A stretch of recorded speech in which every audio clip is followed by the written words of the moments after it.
ZTAY, aka Lil Red. We got the Hawks trading Dejounte Murray finally, but he goes to the Pistons?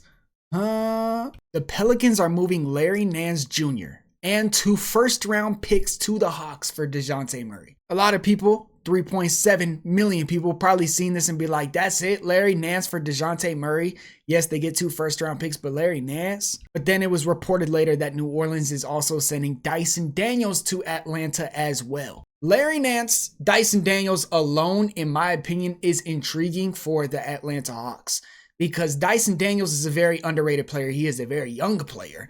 And Larry Nance Jr., I still believe in him. I've seen some potential of him being a stretch big who could rebound.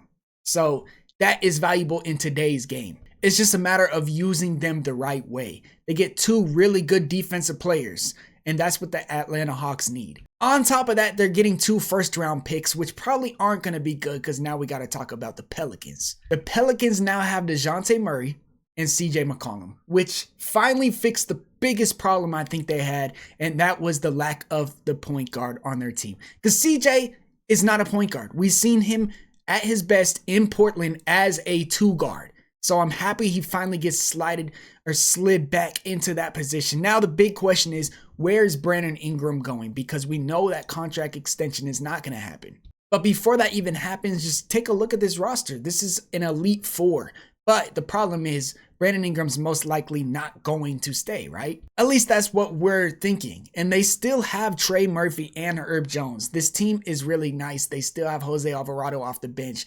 This team just got a lot more dangerous. And now I think they could get an even bigger return for Brandon Ingram and build this team and kind of rebuild those assets they just got rid of to get Dejounte Murray. So both teams, I think, won the trade. I know a lot of people are like, who won? Who lost? I don't think either team lost this. This is a win-win scenario. Kind of reminds me of like the Tyrese Halliburton and the Sabonis trade for the Kings and the Pacers. It kind of helped both teams, and I think this is like the same type of situation. Also, just reported that Russell Westbrook is expected to leave the Clippers in free agency, and they're saying he's not expected to even be in a Clippers uniform next season.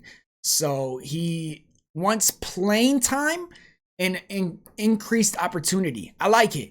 There has been reports of the Clippers' interest in guards like Chris Paul and Kyle Lowry to reinforce the idea that they are going to replace him.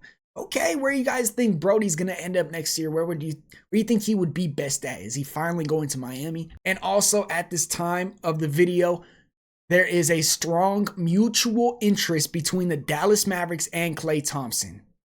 That is a rumor. How am I feeling about that? That's interesting. Luka, Klay, and Kyrie sounds like a really good trio.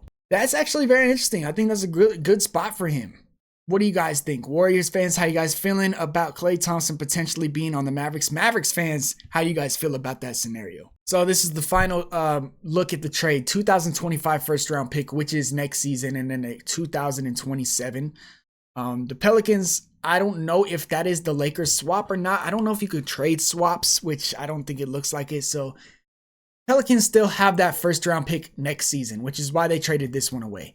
They traded this one on, the Pelicans traded their 2025 pick away because they're getting the Lakers 2025 pick.